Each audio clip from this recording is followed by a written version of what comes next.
Bismillahirrahmanirrahim. Assalamualaikum warahmatullahi wabarakatuh.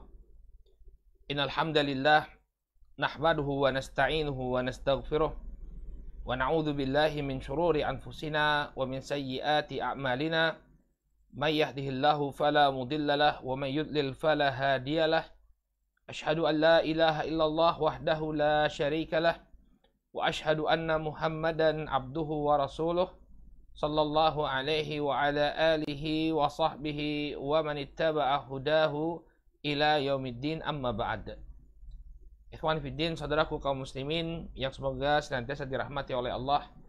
Alhamdulillah, puji dan syukur kita panjatkan kepada Allah Subhanahu wa taala atas segala nikmat yang telah Allah Subhanahu wa taala anugerahkan kepada kita semua, sehingga di kesempatan pagi hari ini kembali dipertemukan kita oleh Allah Subhanahu wa taala dalam kajian membahas kitab Fiqh Tarbiyatil Abna yang disusun oleh Fadilatul Syekh Mustafa bin Al-Adawi hafizahullahu ta'ala. Saudaraku kaum muslimin yang semoga dimuliakan Allah, pada pertemuan yang terakhir alhamdulillah kita telah bahas tentang pentingnya seorang ayah menjaga kewibawaan ibu di hadapan anak-anak. Memarahi ibu ya di depan anak-anaknya ini bukanlah tindakan yang bijak, ya, karena akan menyebabkan hilangnya kewibawaan sang ibu, dan juga bahkan anak ya yang mencintai ibunya akan membuat perlakuan bapaknya yang kurang baik kepada sang ibu bisa membuat sang anak membenci bapaknya. Jadi ada dua pengaruh negatif dari memarahi seorang ibu di depan anak-anaknya. Yang pertama, menyebabkan jatuhnya kewibawaan sang ibu di depan anak, atau bisa jadi sebaliknya, ya, anak-anak yang sangat mencintai ibunya melihat ibunya dimarahi oleh bapaknya, kemudian membuat bapaknya dibenci oleh sang anak. Demikian juga telah kita jelaskan pada pertemuan yang terakhir, ya, bahwa seorang ibu hendaknya memberikan contoh yang baik terutama di hadapan anak-anak perempuan. Kalau dia memiliki anak-anak perempuan, maka ibu hendaknya memberikan contoh dan juga mempersiapkan anak-anak perempuannya tersebut untuk menjadi seorang ibu rumah tangga yang baik. Hendaknya anak-anak perempuan dibiasakan untuk mengerjakan pekerjaan rumah dan juga ihtimam, perhatian terhadap permasalahan kebersihan. Karena nanti dia akan menjadi seorang istri, karena nanti dia akan menjadi seorang ibu. Maka perkara ini adalah sangat penting untuk dicontohkan kepada anak-anak perempuan. Baik, kemudian kita lanjutkan pelajaran kita. Ya. Berkata Syekh Mustafa bin Al-Adawi hafizahullah ta'ala, ayuhal abawan alaikuma bitaqwallahi subhanahu fi sirri wal alan wal ikthari minad du'a lil abna bil hidayati was salah. Kemudian beliau masih berbicara tentang apa yang seyogianya dilakukan oleh bapak dan ibu. Kata beliau hafizahullah ta'ala, ya, hendaknya kalian berdua, ini wahai para ayah, wahai para ibu, bertakwa kepada Allah Subhanahu wa taala, ya, dalam kesendirian kalian, demikian juga ketika kalian berada di tengah-tengah manusia.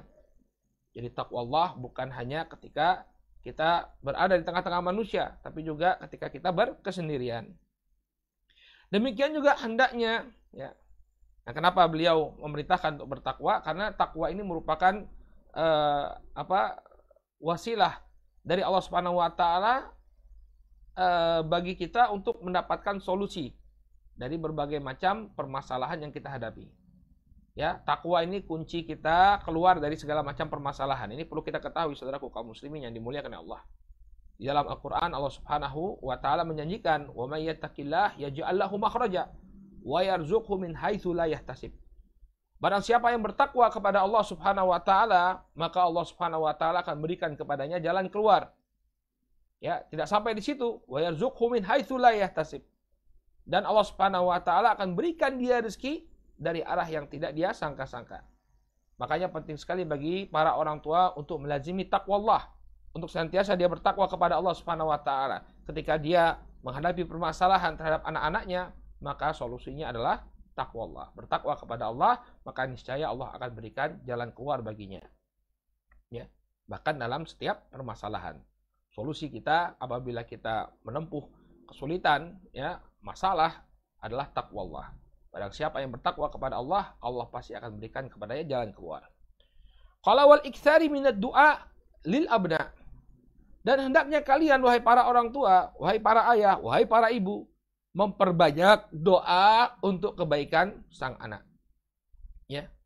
Bil hidayati wassalah, ya, mendoakan hidayah agar Allah memberikan hidayah kepada mereka. Demikian juga agar Allah Subhanahu wa taala menjadikan mereka sebagai orang-orang yang saleh.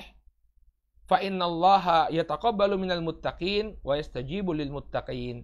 Karena Allah akan menerima amalan orang-orang yang bertakwa dan akan mengabulkan doa orang-orang yang bertakwa. Ini pentingnya ketakwaan.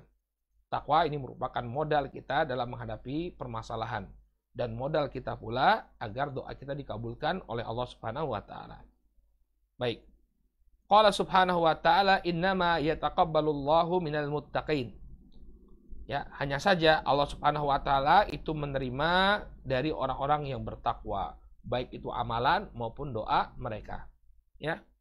Maka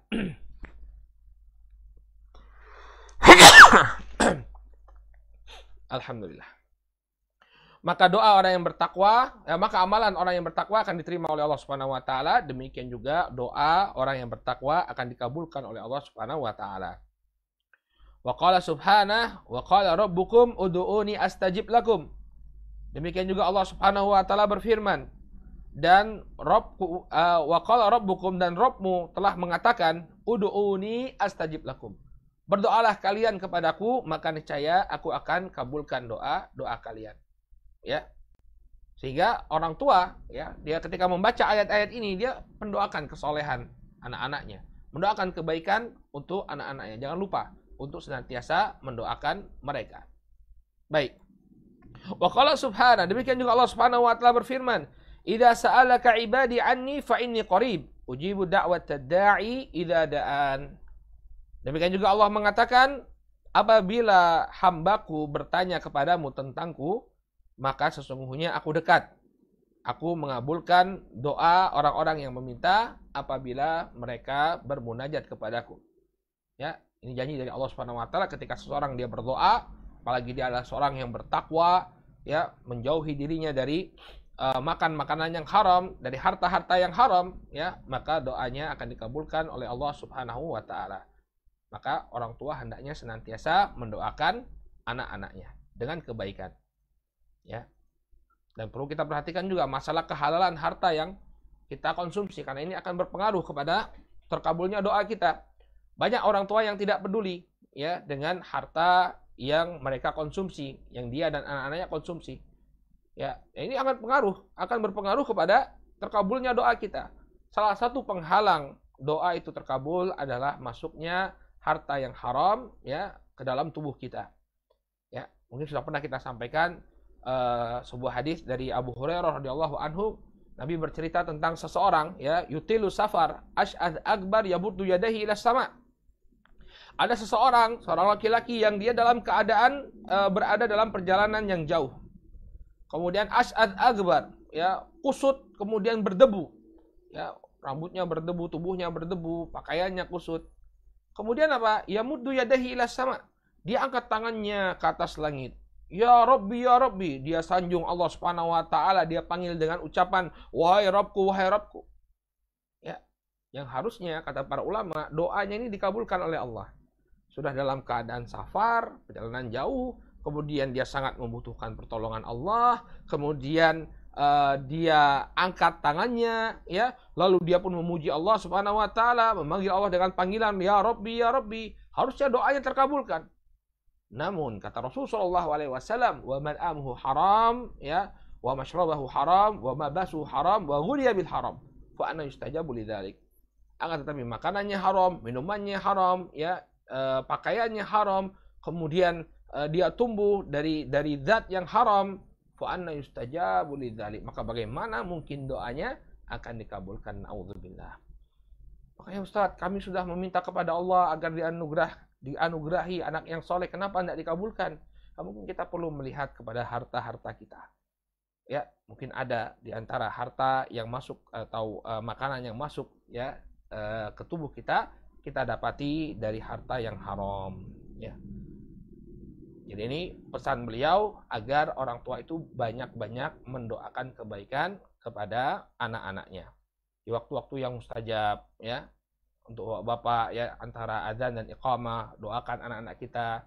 Demikian juga kita bangun di sepertiga malam terakhir, doakan kebaikan untuk anak-anak kita ya. Setiap waktu kita doakan anak-anak kita agar mereka tumbuh menjadi anak-anak yang soleh dan soleha. Kemudian perhatikan ini kata beliau ya, la tad'uani ala abnaikum, dan janganlah sekali-kali kalian itu mendoakan kejelekan untuk anak-anak kalian. Doa orang tua ini dikabulkan, baik itu doa kebaikan maupun doa keburukan. Sehingga janganlah kalian kemudian mendoakan kejelekan kepada anak-anak kalian.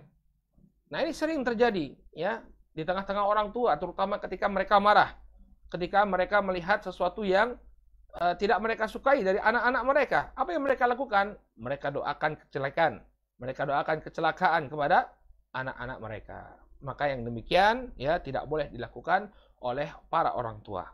La tad'uan ala abnaikum. Janganlah engkau wahai ayah wahai ibu mendoakan kejelekan kepada anak-anak kalian. Ya. Faqad tuwafiqu da'watukum baban min abwabil ijabah. Ya. Wa waqtan min awqatiha. Karena bisa jadi doa yang Anda berdua panjatkan ini masuk ke dalam bab ya pengkabulan Allah Subhanahu wa taala ya, atau bertepatan dengan waktu pengkabulan doa. Ya, fastajabat doa fatastajaba ad-da'watu wa yartadu atharuha alaikuma. Wa yartadu atharuha alaikuma. Maka kemudian dikabulkan oleh Allah Subhanahu wa taala doa tersebut ya, doanya dikabulkan, kemudian kembalilah ya pengaruh dari doa tersebut kepada Anda berdua. Ya, karena mendoakan keburukan untuk sang anak ya ternyata benar-benar dikabulkan oleh Allah Subhanahu wa taala. Terjadi keburukan yang diminta. Maka siapa yang merasa bersedih nanti? Orang tua. Siapa yang merasa susah? Orang tua. Ya, melihat anaknya menjadi korban dari doa kejelekan yang dia sendiri panjatkan. Ya. Waqad yamradul waladu bisababi da'watikuma. Ya. Bisa jadi ada anak-anak yang sakit karena doa kalian berdua. Ya, fatadura bihi indal atiba, kemudian kalian berdua ya berkeliling ke sana kemari. Ya, menemui para dokter untuk mencari kesembuhan. Ya. Waqad yamutul waladu aw yusabu bihadithin minal jara'id du'ai alaihi. Dan bisa jadi seorang anak mati, bahkan mati meninggal dunia atau terkena kecelakaan karena kejahatan doa yang dipanjatkan orang tua kepada anak-anaknya. Ada teman yang pernah cerita ya, seorang bapak ya, anaknya merengek-rengek untuk dibelikan motor, padahal bapaknya tidak punya uang. Akhirnya dengan kesal mungkin cari uang ke sana kemari, cari hutangan ke sana kemari, sang bapak pun membelikan motor kepada sang anak. Namun karena dia kesal sama anaknya tadi ya, maka dia berikan kunci motor kepada anaknya, lalu terucap suatu ucapan yang jelek.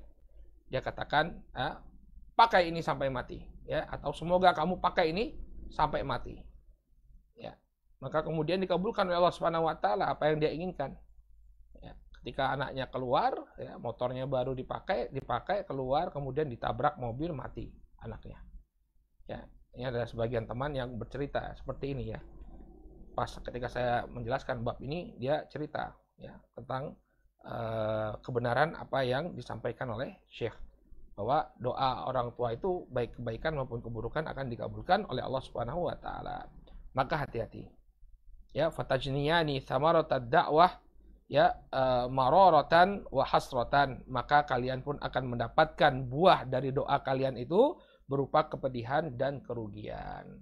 Anda sendiri yang akan menuai ya akibat dari doa kejelekan yang Anda panjatkan untuk doa kejelekan yang Anda panjatkan untuk anak-anak Anda. Ya. Jadi ini dari satu sisi.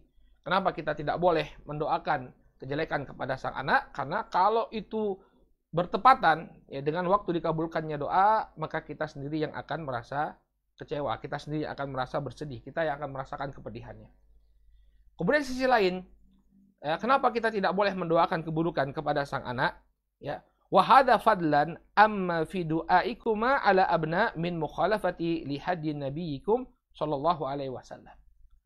Sisi yang kedua, ya, kejelekan dari doa buruk kepada anak-anak, ya, ketika kita mendoakan keburukan kepada mereka, kita telah menyelisihi ajaran Rasul sallallahu alaihi wasallam.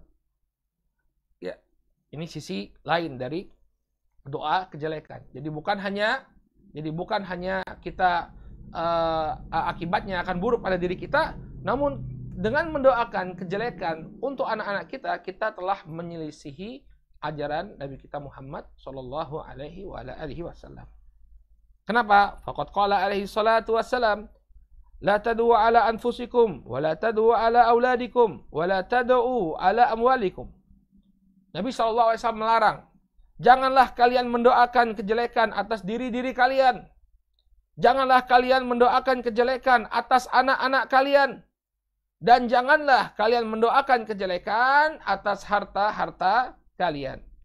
La tuwafiqu minallahi sa'atan yus'alu fiha ata fastajibu lakum.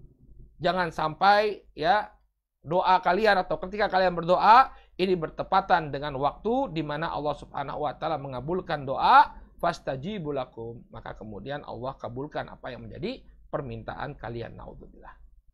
Ya, jadi jangan kemudian kita, ya, mendoakan kejelekan kepada anak, ya. Jangan sampai nanti pas bertepatan dengan waktu yang mustajab, ya, terkabul apa yang kita minta, akhirnya anak kita pun merasakan akibat dari doa kejelekan yang dipanjatkan oleh kedua orang tuanya. Lantas bagaimana, Ustadz? Ya, kadang-kadang kita kesal kepada anak. Kadang kan ucapan doa kejelekan ini muncul karena kekesalan orang tua. Mayoritasnya muncul karena kekesalan orang tua kepada anaknya. Ya, tidak puas kepada sang anak atau merasa dikecewakan oleh sang anak, maka keluarlah doa kejelekan tersebut. Maka solusinya, barakallahu fikum, boleh kita marah kepada sang anak, namun yang keluar dari lisan kita tetap doa kebaikan.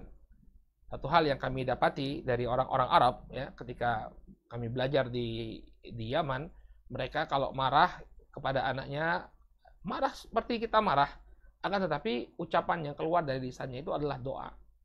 Ya, seperti ucapan aslahakallah, semoga Allah memperbaiki keadaanmu. Marah, tapi doa yang keluar adalah doa kebaikan. Semoga Allah memperbaiki keadaanmu. Allah yahdik, ya, Allah yahdik, semoga Allah memberikan hidayah kepadamu. Ya, inilah doa yang hendaknya mengalir di lisan-lisan kita ketika kita marah kepada sang anak. Didoakan kebaikan. Allah yahdik, semoga Allah memberikan hidayah kepadamu. Ya, kita merasa dia salah, biarkan Allah memberikan hidayah kepadanya. Aslahakallah, kita merasa dia salah, dia keliru, biarkan Allah Subhanahu wa taala memperbaiki keadaannya. Jangan kemudian kita doakan dengan doa-doa keburukan. Barakallahu fikum. Ya, ini adalah seruan kepada seluruh bapak dan ibu. Jangan pernah Anda mendoakan kejelekan kepada anak Anda. Ya, walaupun Anda dalam keadaan marah, ya, tetaplah doakan kebaikan untuk anak-anak kita. Baik. Qala la tukthira minas siyahi was-sababi wasyata'im fil bait. Demikian juga wahai para ayah, wahai para ibu, janganlah Anda berdua, ya, banyak berteriak, ya, mencela, ya, syata'im, sabab dan syata'im ini sama, mencela dan banyak mencela di rumah. Ya, jangan kemudian apa bahasa kita, ya, jangan mengumpat. Ya, jangan mengumpat di rumah. Ya, fayaltakitul abna minkum dzalik, sehingga nanti anak-anak itu akan meniru kalian, memetik keburukan tersebut dari kalian. Anak kita adalah mereka sangat mudah sekali mengadopsi apa yang kita contohkan. Ya, mengadopsi apa yang dicontohkan oleh orang-orang yang ada di dekat mereka. Ketika yang dicontohkan itu adalah kebaikan, insya Allah mereka akan mencontoh kebaikan tersebut. Sebaliknya, kalau yang dicontohkan itu adalah sebuah keburukan, maka mereka pun akan meniru keburukan tersebut.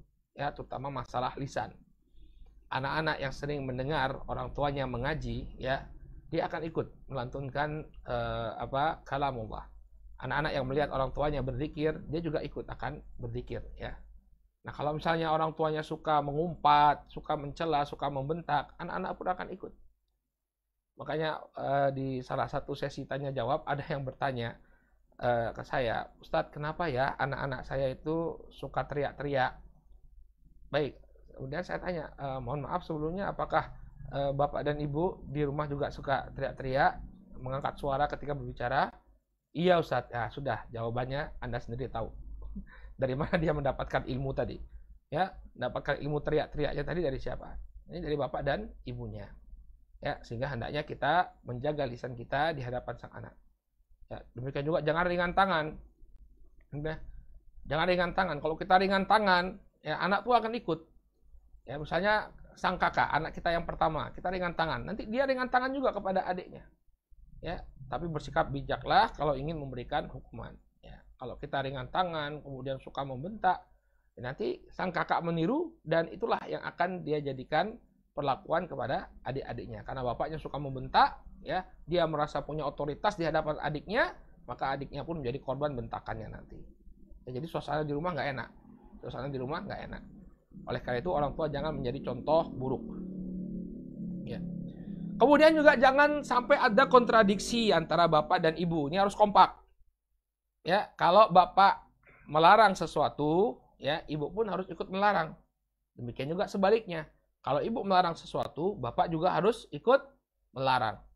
Jangan sampai ibu melarang, bapak memperbolehkan, atau bapak melarang, ibu memperbolehkan. Sebagai contoh, penggunaan gadget.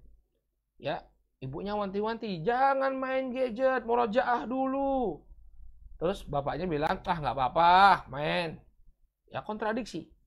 Ya, ini akan menimbulkan kebingungan pada sang anak, akhirnya juga apa yang dicita-citakan oleh orang tua tidak tercapai.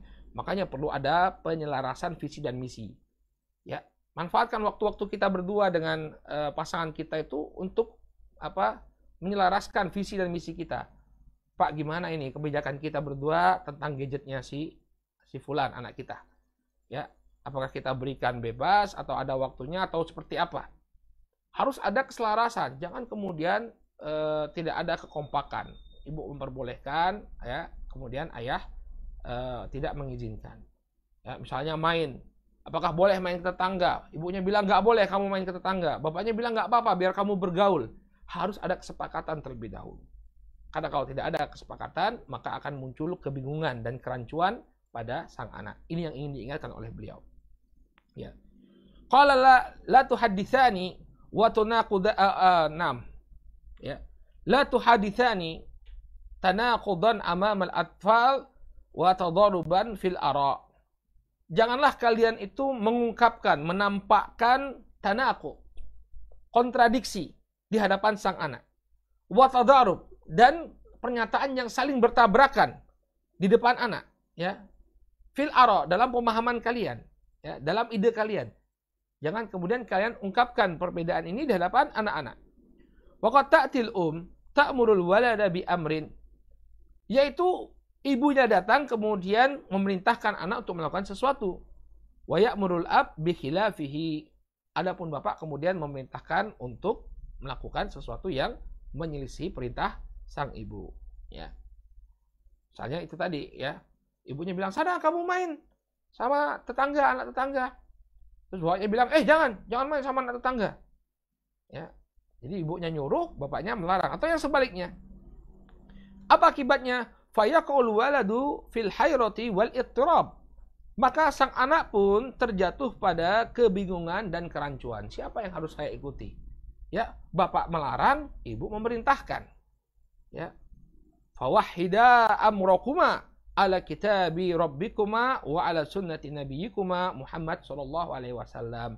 Maka hendaknya kalian, wahai para ayah, wahai para ibu, menyatukan urusan kalian di atas kitabu rabbika, ya, kitabu ala kitabi rabbikuma, ya, di atas kitab, yakni kitabullah, di atas Al-Qur'an dan sunnah Nabi sallallahu alaihi wasallam.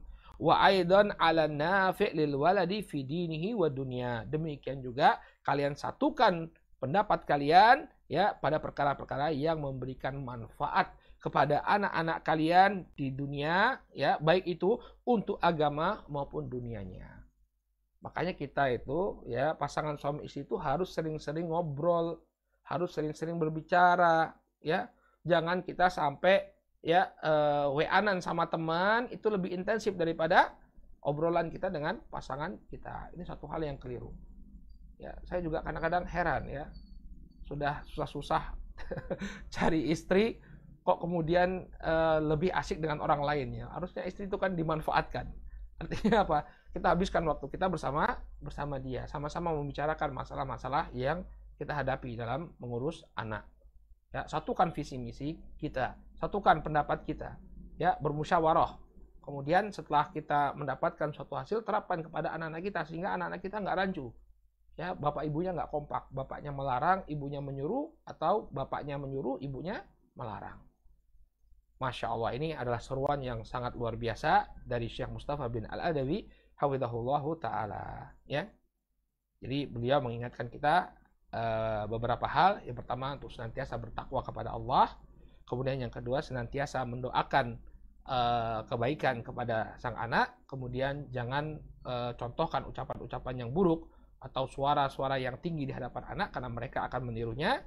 Dan yang keempat, hendaknya ada kesamaan pemikiran antara bapak dan ibu sehingga tidak menimbulkan kerancuan pada diri sang anak. Walhamdulillahirabbil alamin. Baik, selesai kita dari seruan kepada bapak dan ibu.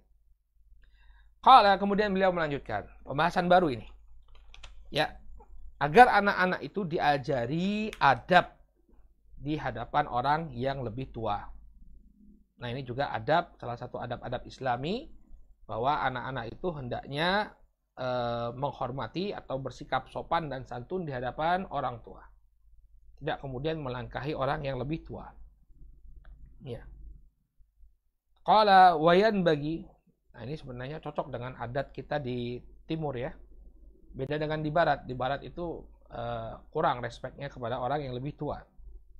Tapi di timur alhamdulillah ya kita diajari memang dari kecil untuk menghormati yang lebih tua.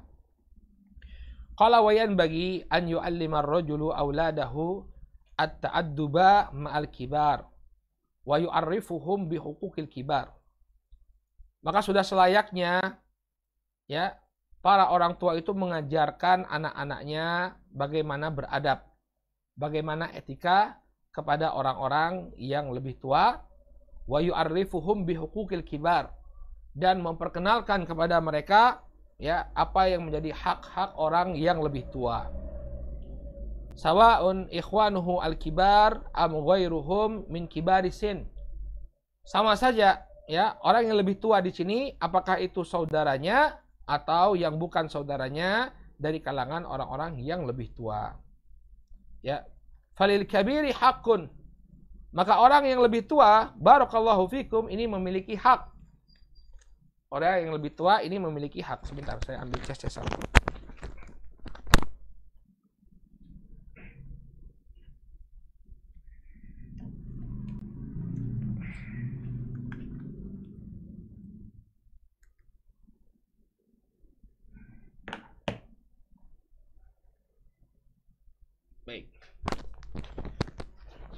Baik. Maka orang yang lebih tua itu memiliki hak. Ya. Fakama anna as-saghira yurham, fakadzalika al-kabir yuqar. Kalau orang yang lebih muda itu dikasihi, maka orang yang lebih tua itu dimuliakan atau dihormati. Qala wa hiya jumlatun minal adillati allati tahutsu ala ihtiramil kabir wa tawqirih. Dan berikut ini adalah sejumlah dalil-dalil yang memotivasi agar kita menghormati yang lebih tua dan memuliakannya. Ya.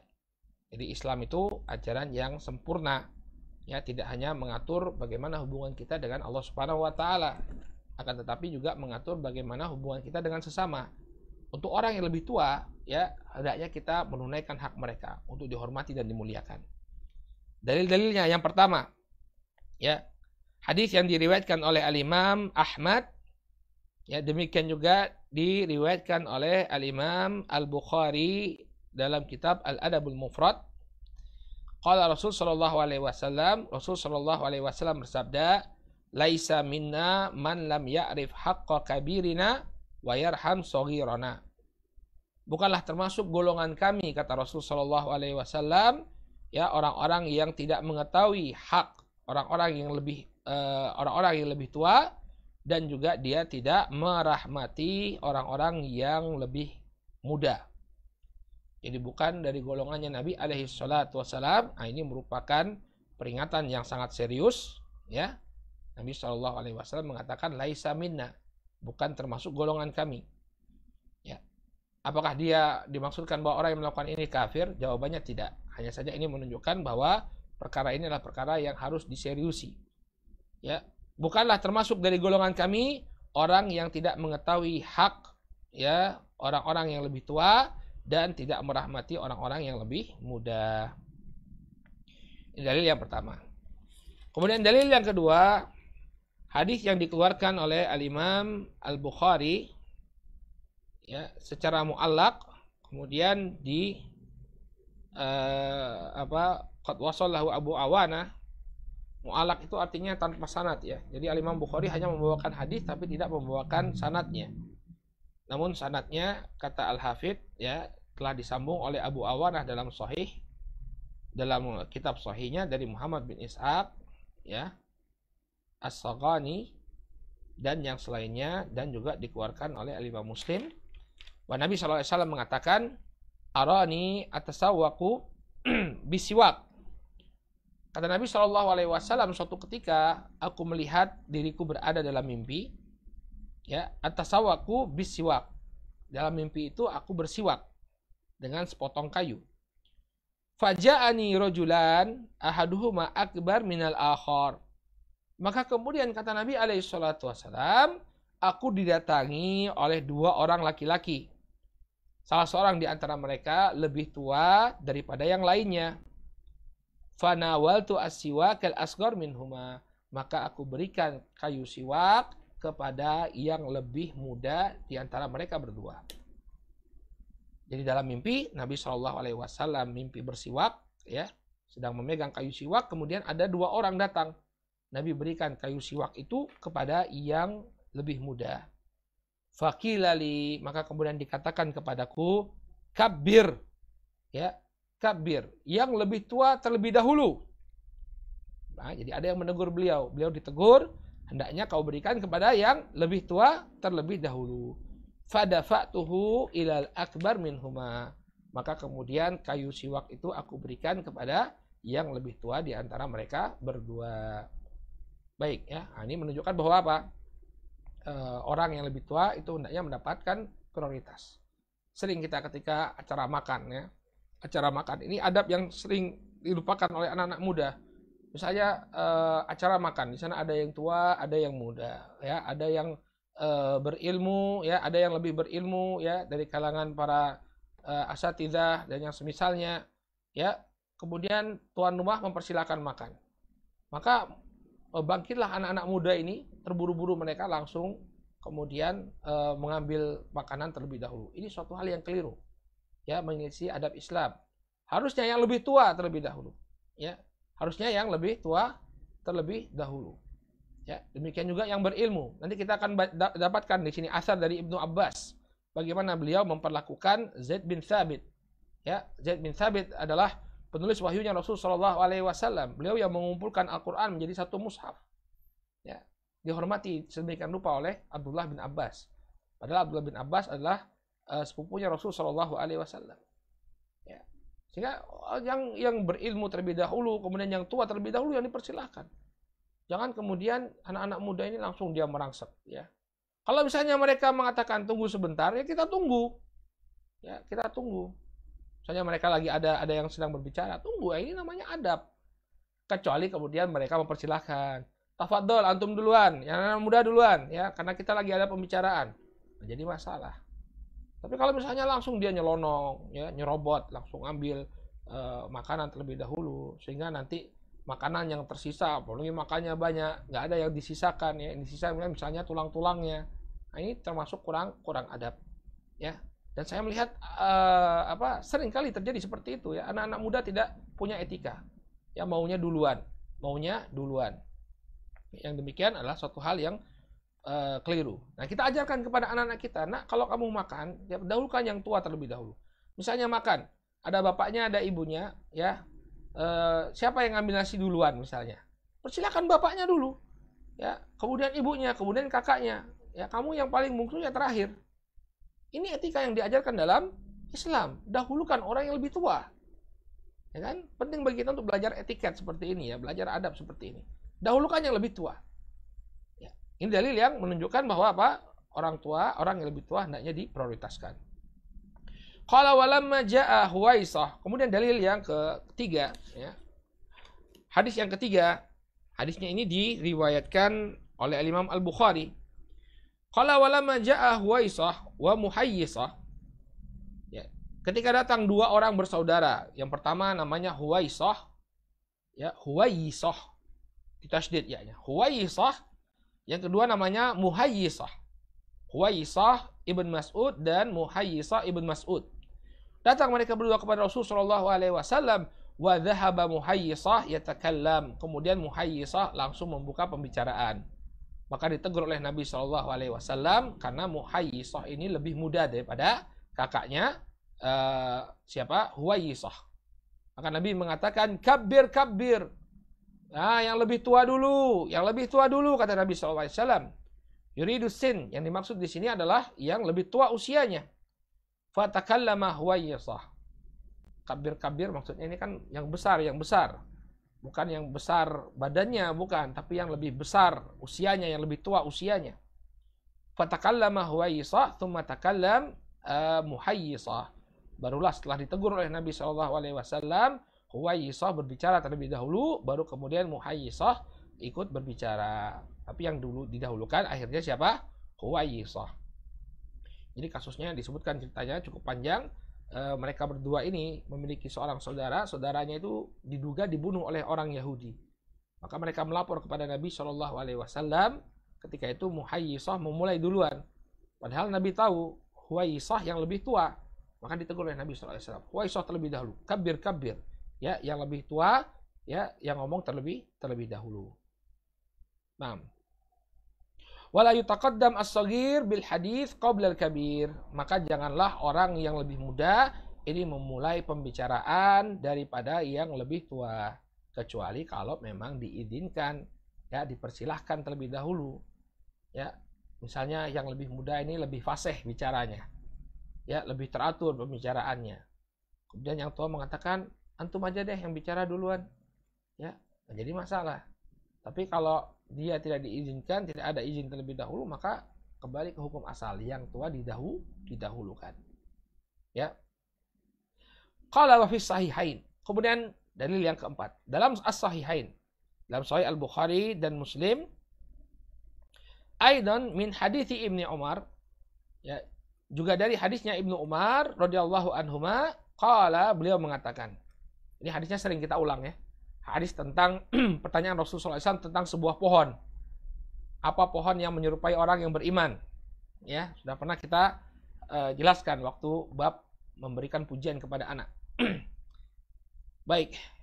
Kemudian di sini Abdullah bin Umar mengatakan, kunna inna Nabi sallallahu alaihi wasallam fa utiya bijimarin. Ya. Dahulu kami berada di sisi Nabi Shallallahu Alaihi Wasallam, kemudian beliau diberi jimar.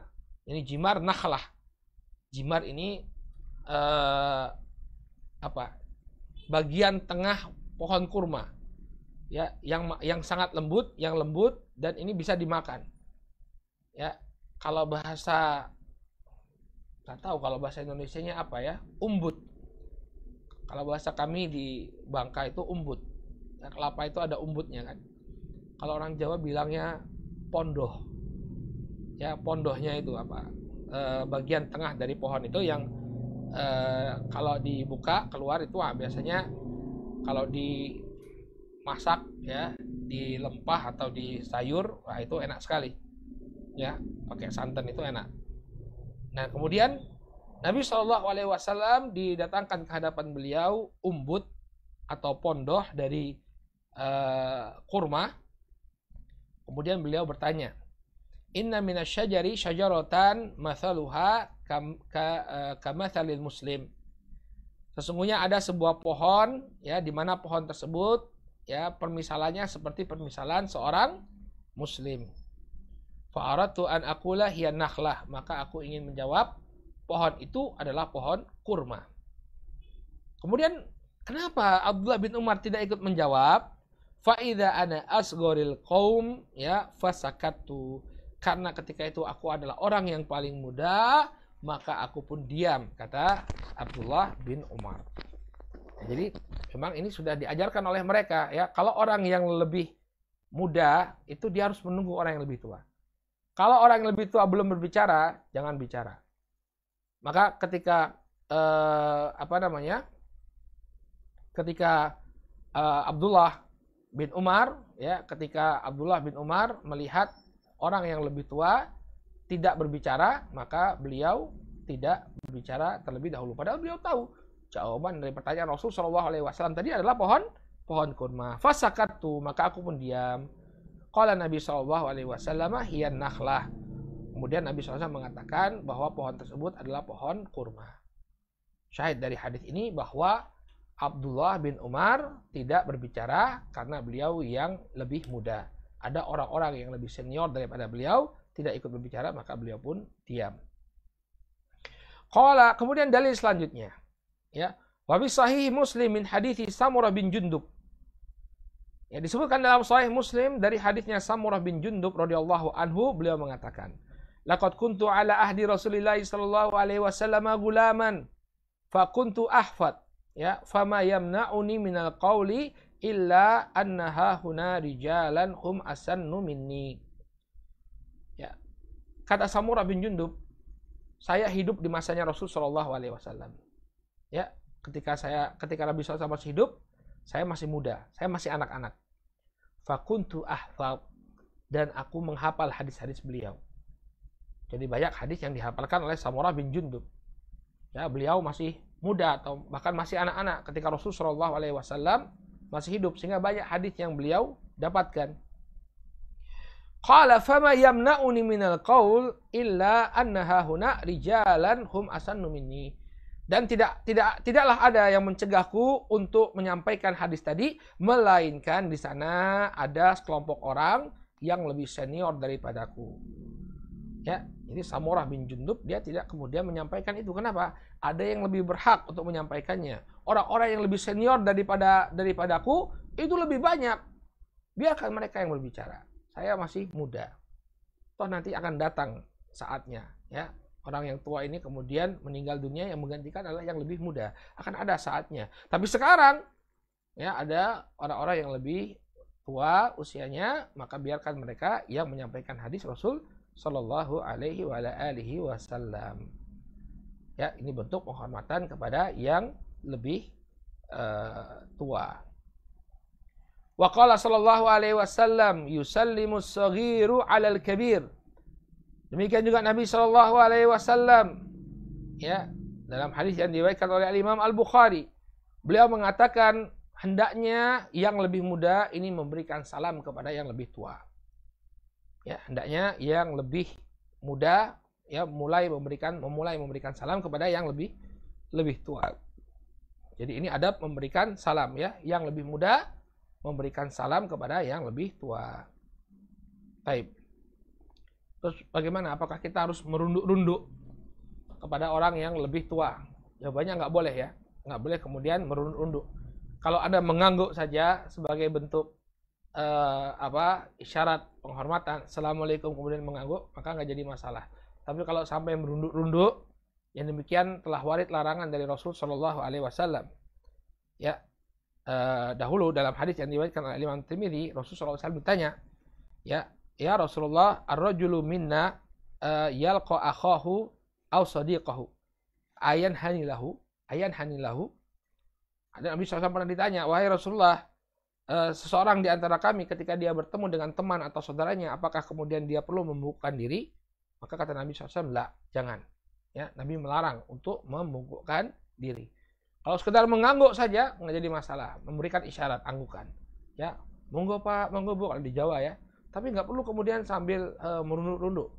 Makanya perlu kita koreksi meme yang sebagian yang belakangan ini beredar, ya, mengatakan mana ini adab ini, sudah hilang adab ini sampai merunduk-runduk seperti itu.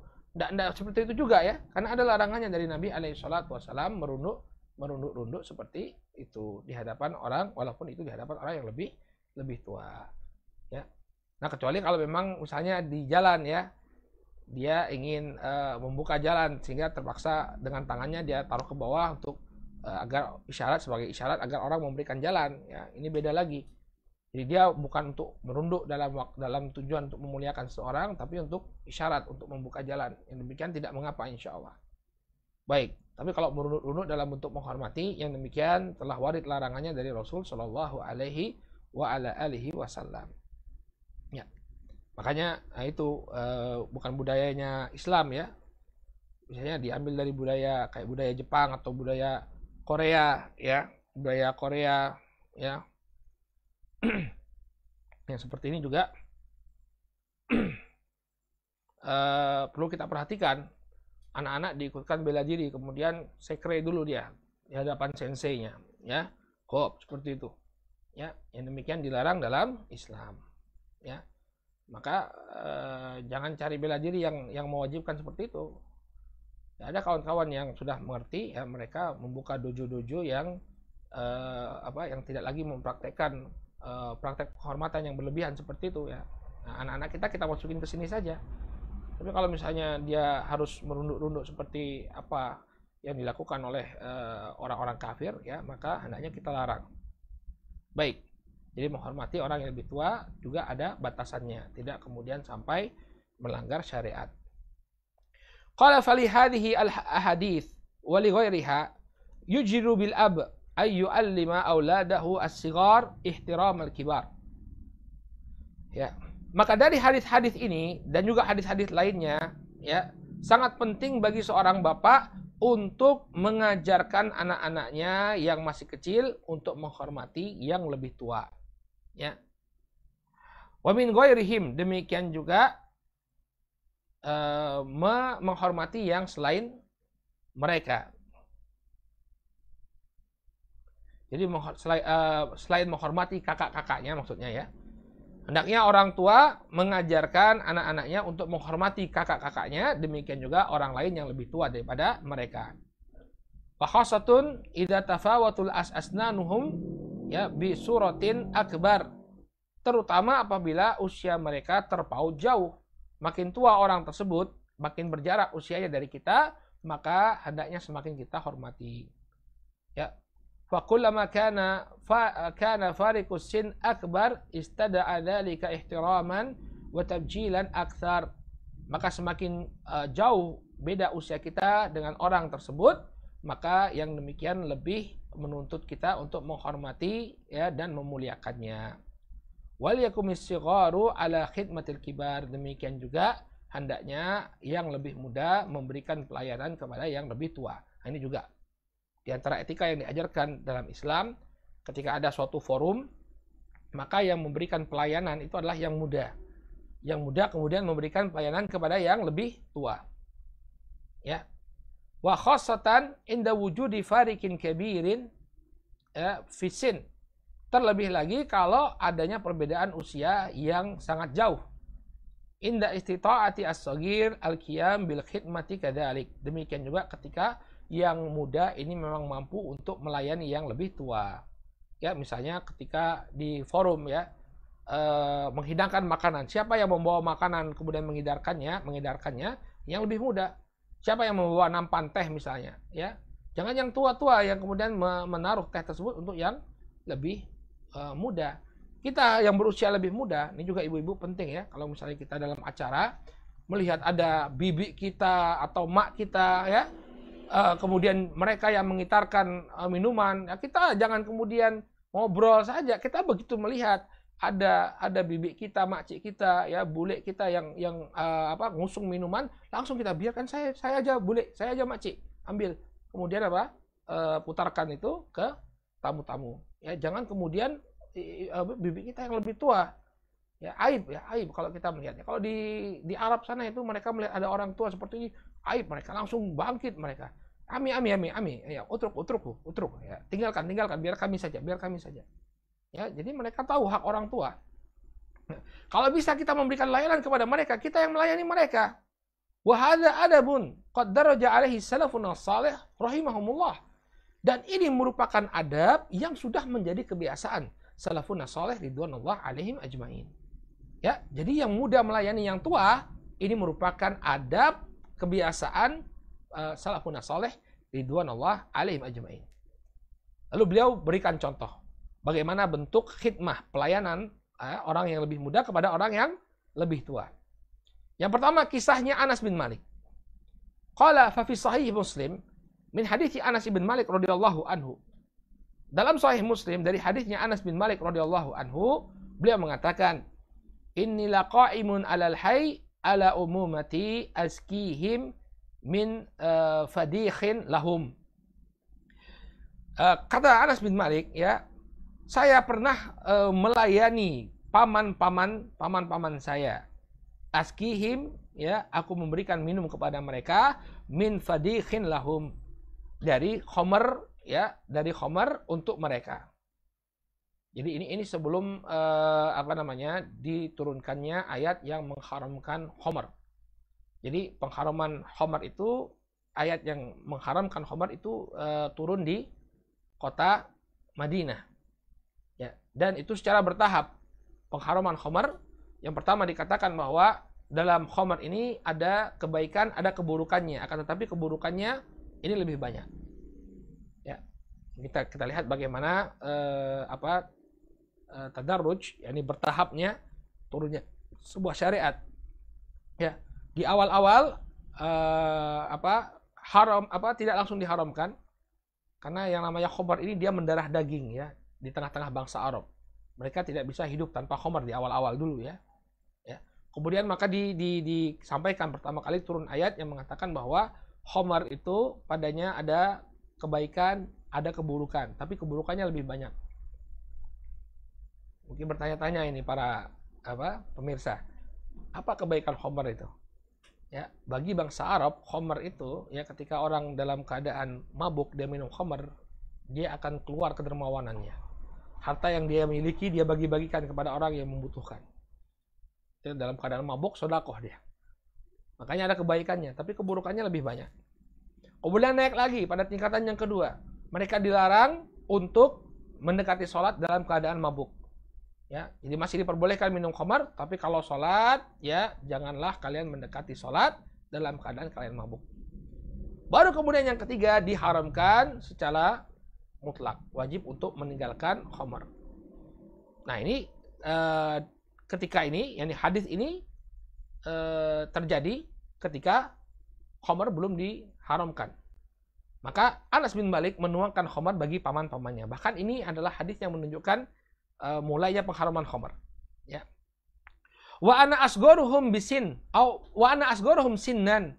Dan ketika itu aku adalah, ya, orang yang paling muda di antara mereka. Nah, ini syahidnya. Beliau yang melayani paman-pamannya. Karena beliau adalah orang yang paling muda ketika itu. Faja'a rajulun. Maka tiba-tiba datang seorang laki-laki, faqala innaha qad hurimatul khamr. Ada seorang laki-laki mengatakan, sesungguhnya khamr telah diharamkan. Faqalu, maka paman-paman dari Anas bin Malik mengatakan, ya, akfiha ya Anas. Tumpahkan khamr-khamr itu wahai Anas. Ya, fakafatuha, maka aku pun menumpahkan khamr-khamr yang sudah disiapkan tadi, ya. Ini catatan kaki fadikh. Fadikh ini adalah minuman yang terbuat dari kurma. Jadi kurma yang masih muda, kurma yang masih mengkal, ini dibelah, kemudian dibuang bijinya, lalu direndam, ya, sampai kemudian terfermentasi. Karena cuaca yang panas terfermentasi sehingga dia berubah menjadi khamr. Ya, berubah menjadi khamr. Jadi adalah salah satu mekanisme pembuatan khamr di masa dulu. Jadi kurma-kurma muda itu dibelah, dibuang bijinya, lalu air tadi direndam. Sebagian ulama mengatakan dididihkan. Jadi air tadi dimasak, ya, kurma tadi dimasak, kemudian airnya tersebut akan menjadi khamr karena terfermentasi. Makanya dulu min babil faidah Syekhuna Abdullah bin Umar Al-Mar'i bin Buraik, ya, beliau pernah cerita dulu di Masjidil Haram ada 2 orang penuntut ilmu, barakallahu fikum, yang bikin minuman, ya. Jadi awalnya itu dia pengen bikin seperti infus water. Dia ambil kurma muda lalu direndam lalu ditaruh di bejana. Nah, kemudian bejana ini mereka taruh di satu tempat di Masjidil Haram, dan ketika itu kota Makkah sedang panas-panasnya. Ya, kemudian mereka tawaf, ya, mungkin ketika itu waktunya padat sehingga mereka butuh waktu yang cukup lama. Nah, setelah mereka tawaf, ya, mereka mencari minuman yang tadi mereka buat. Ya, ternyata minumannya sudah terfermentasi. Mereka langsung menegak minuman tadi, tiba-tiba hilanglah kesadaran mereka. Mabuk. Ya, bayangkan ada 2 orang penuntut ilmu. Tentu penampilannya penuntut ilmu beda, ya. Jenggotan sunnah, full sunnah. Tapi mabuk di depan Ka'bah. Ya, karena ketidaktahuannya tadi, ya, minumannya telah berubah menjadi khamar, terfermentasi. Maka minuman fadih ini tadi, ya, ketika datang orang yang mengkabarkan kepada kaum muslimin bahwa itu telah diharamkan, maka Anas bin Malik menuangnya, semua ditumpahkan oleh Anas bin Malik. Nah, syahid dari hadis ini bahwa Anas bin Malik melayani paman-paman beliau. Yang muda melayani yang tua. Baik. Wa akhraja Ibnu Sa'din fi Tabaqat. Dikeluarkan oleh Al-Imam Ibnu Sa'd dalam Tabaqat bi isnadin sahih, dengan sanad yang sahih dari Asy-Sya'bi, beliau mengatakan akhadha Ibnu Abbasin li Zaid ibn Thabit, ya, birrikabi. Kata Asy-Sya'bi rahimahullahu taala, suatu ketika Abdullah bin Abbas mengambilkan pijakan kaki untuk Zaid bin Thabit. Jadi untuk naik ke atas onta atau naik ke atas kuda, ya, ada pijakan kaki. Nah, ini diambilkan oleh Ibnu Abbas. Ibnu Abbas melayani Zaid bin Thabit. Ya. Kemudian kata Zaid bin Thabit, "Tanaha ya ibna ammi Rasulillah sallallahu alaihi wasallam." Ya, menyingkirlah engkau wahai sepupunya Rasul sallallahu alaihi wasallam. Enggak perlu saya dilayani seperti ini. Faqala, maka kemudian Ibnu Abbas mengatakan, "Hakadza naf'al bi ulama'ina, ya, wa kubara'ina." Inilah perlakuan kami kepada para ulama kami dan orang-orang yang lebih tua daripada kami. Ya, orang-orang tua kami, ya. Senior kami, ya, senior kami. Nah, lihat bagaimana Abdullah bin Abbas. Tapi dia memberikan pelayanan kepada Zaid bin Thabit, ya. Dan di sini kata Abdullah bin Abbas, demikianlah perlakuan kami bukan hanya kepada orang yang lebih tua, tapi juga kepada orang-orang yang berilmu. Jadi bukan salah kalau kita kemudian melayani seorang alim, melayani seorang syekh, ya. Apa yang menjadi kebutuhan syekh, misalnya ketika syekh keluar dari masjid baru muhadharah, kita ambilkan sandalnya, kita bukakan pintunya, ya, kita muliakan beliau, apa yang menjadi hajat beliau kita berikan di hadapan beliau. Ini bukan satu aib. Ya, demikian juga kepada guru-guru kita. Kadang kita berada dalam sikap yang kurang, ya, kepada guru-guru kita. Ya, jadi Ahlus Sunnah itu tawassut, dia berada di pertengahan. Kita nggak gulu sampai harus cium kaki, sampai nyari berkah sang guru. Enggak, tapi juga dihormati. Kalau guru sedang lewat, berikan jalan kepada beliau untuk lewat, ya. Jangan kemudian berdesak-desakan, dia tahu ada gurunya di belakang, ya. Kemudian dia biarkan saja, ya, seolah-olah nggak. Persilahkan dulu guru itu dihormati. Ya, guru itu hendaknya dihormati. Kalau misalnya dia keluar dari masjid ambil sandalnya, muliakan guru. Ya. Demikian juga bukan merupakan satu hal yang aib, ya, kalau kita mencium tangan guru. Ini salah di sebagian sekolah-sekolah salafi, sebagian sekolah sunnah ini tidak diajarkan cium tangan guru. Ya. Kalau sekarang masih pandemi, tapi di luar pandemi tidak mengapa kita cium tangan orang yang lebih tua, cium tangan guru kita. Ini adab yang baik, penghormatan kepada guru. Tidak terlarang. Ya, coba lihat sekarang, malah di sekolah-sekolah yang notabene sunnah, kadang-kadang ustadznya itu diperlakukan seperti teman. Nggak ada penghormatan sama sekali kepada ustadznya. Padahal termasuk adab menuntut ilmu itu adalah memuliakan seorang guru. Nah, ini harus menjadi perhatian kita. Ya, antum sebagai orang tua, ajarkan kepada anak-anak. Nah, ustadz-ustadzahmu di sekolah itu dihormati. Ya, dimuliakan. Jangan kau anggap seperti teman-temanmu sendiri. Kemudian dari lain yang menunjukkan bahwa yang muda melayani yang tua, akhrajal Bukhari min hadithi Anas radhiyallahu anhu, kana Rasul sallallahu alaihi wasallam yadkhulul khala, Fa'ahmilu ana wa gulamun idawatan min ma'in wa anazatan yastanji bil ma. Ya. Dahulu dalam Sahih Bukhari dari Anas bin Malik, Anas mengatakan bahwa dahulu Rasulullah SAW masuk ke dalam WC, kemudian aku pun mengambilkan, ya, bersama seorang anak, aku mengambilkan air seember untuk beliau dan juga mengambilkan tombak kecil untuk beliau. Jadi habis menunaikan hajat, beliau berwudu kemudian sholat, sehingga butuh ada tombak di sana, ya. Nah, ini dalil bahwa Anas bin Malik melayani Rasulullah SAW. Wa thamma adilatun akhar katsirah, dan masih banyak lagi dalil-dalil yang lain fi hadzal bab yang menunjukkan atau yang berbicara tentang bab ini. Fal yura'i hadzal adab, maka hendaknya adab seperti ini dijaga. Wal muwafiq man wafaqahullah, dan orang yang diberikan taufik adalah orang yang diberikan taufik oleh Allah Subhanahu wa taala.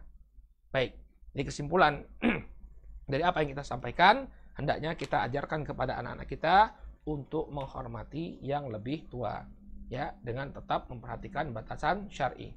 Ya, tidak gulu, tidak berlebihan, ya, tidak juga la ifrat wala tafrit. Tidak berlebihan namun juga tidak meremehkan apa yang menjadi hak mereka. Wallahu taala alam bisawab. Ya, kita cukupkan dulu pelajaran kita sampai di sini. Insyaallah pada pertemuan yang akan datang kita akan bahas tentang mu'athirat ala tarbiyatil abna. Pihak-pihak mana saja yang memberikan pengaruh kepada pendidikan anak. Nah, ini harus dicermati oleh para orang tua.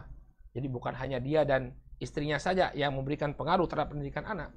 Banyak lagi faktor-faktor yang lain yang juga mempengaruhi tarbiyatul abna, pendidikan anak. Apa saja ini? Insya Allah ini akan menjadi pembahasan kita di pertemuan yang akan datang. Kita cukupkan dulu sampai di sini. Mudah-mudahan bermanfaat apa yang disampaikan. Ya, kita bertemu lagi pekan depan. Subhanakallahumma bihamdika, asyhadu an la ilaha illa anta, astaghfiruka wa atubu ilaik. Assalamualaikum warahmatullahi wabarakatuh.